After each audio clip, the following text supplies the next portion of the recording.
time, let me explain exactly why this invasion is happening, exactly why it's happening, why it's not going to stop happening, but how you could theoretically stop it. So the United States hasn't been importing large amounts of Arabs, but it has been importing large amounts of Hispanics, mostly from Mexico. It's been doing this for decades. And the reason why is America needs workers. It needs them to do these jobs and pay taxes. Now in Europe, they don't have a Mexico, but they have a Middle East. The Middle East is to Europe what Mexico is to the United States. It's a source for cheap labor. And the reason why you need this labor is simply because the fertility rate is so low in Western countries. In fact, throughout the Western world, none of the countries are actually reproducing at replacement levels.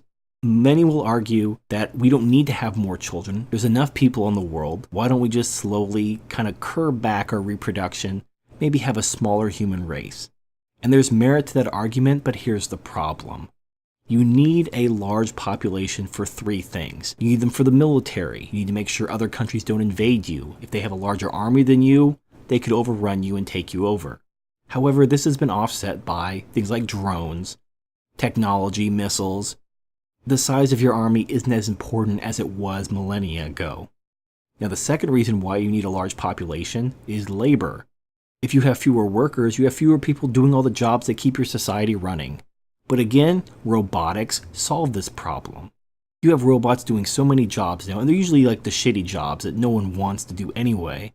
So as robotics replace more and more jobs, you don't need that much people working anymore. So what's the third reason?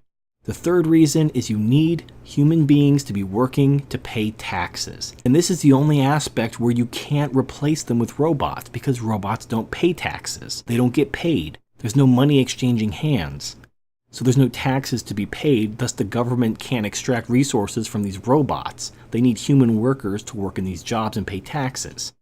Now many will argue that these low skills, sometimes illiterate Hispanic and Muslim immigrants are just going straight to welfare. But you gotta think longer term.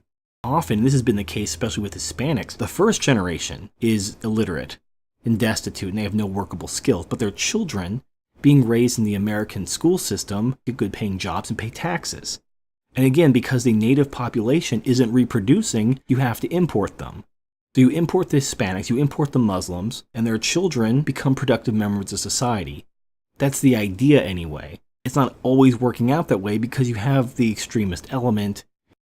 But now we get to the crux of the issue. Why aren't these governments in these European countries stopping the immigration? Why aren't they telling these immigrants to go away? Why aren't they stopping the immigration altogether? Why do they continue to import poor, illiterate Muslims from the Middle East? Whether they're trying to flee a war or not, just leaving your borders wide open to just accept all these immigrants who aren't assimilating and bringing crime and violence and poverty and welfare and all this other stuff. Well, again, you need to have the taxes. Even if it's a generation removed, you have to have the population reproducing and paying taxes. And if the white Europeans or the white Americans aren't having enough kids, you have to import them from somewhere else. And the main thing driving this need for more and more taxes is welfare and entitlement spending. If we cut all the welfare and entitlement spending, we could cut taxes by about half to 75%. Now I want you to ask yourself a question. What do you think would upset the population of Europe more? A spree of killings, where dozens or hundreds of people die, and all these different attacks from guns to machetes to people just driving their cars into crowds? Let's say the death toll reached 1,000. Do you think the white Europeans would riot in the streets, burn buildings, all this other stuff over that, demanding that their governments do something? What would it take? What would the death toll have to be for the people of Europe to riot in the streets and demand action? I would say it'd have to be very, very high.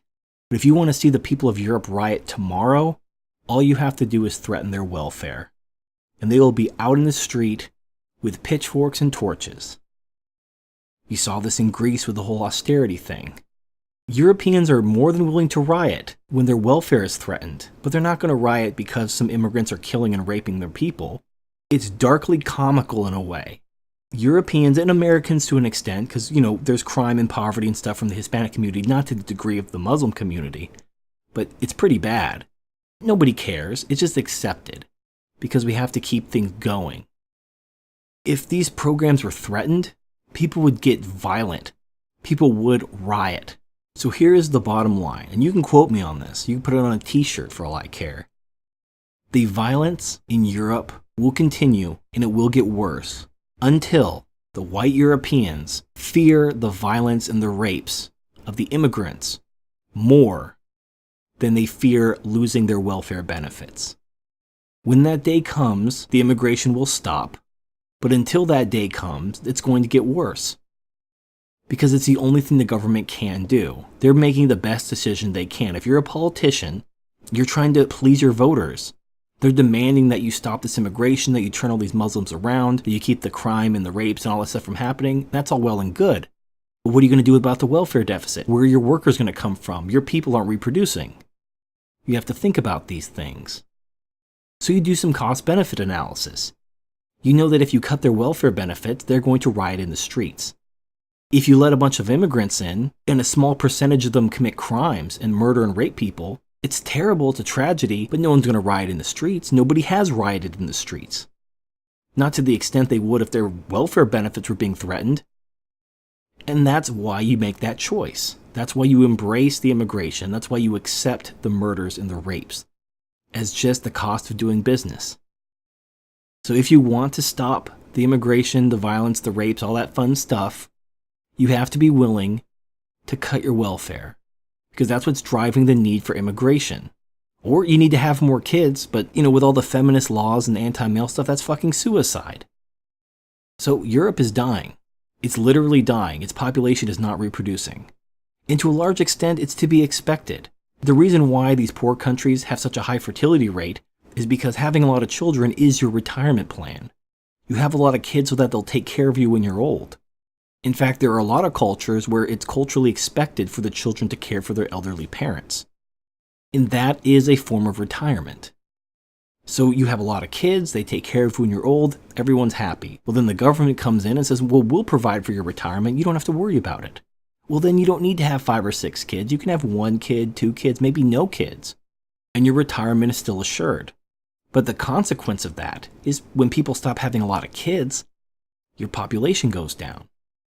And when you have this welfare state where you're ensuring everybody's retirement, and you have all these anti-poverty programs and all this other stuff, someone's got to pay for it. And if you're not having enough kids to replace the workers, to pay the benefits for the people who are retired, who is going to fill those shoes? You're going to have immigrants. That's the economics. You need to decide individually and collectively which you value more. And that's all I gotta say. This is Turd Flinging Monkey. Thank you for watching, and I'll see you next time.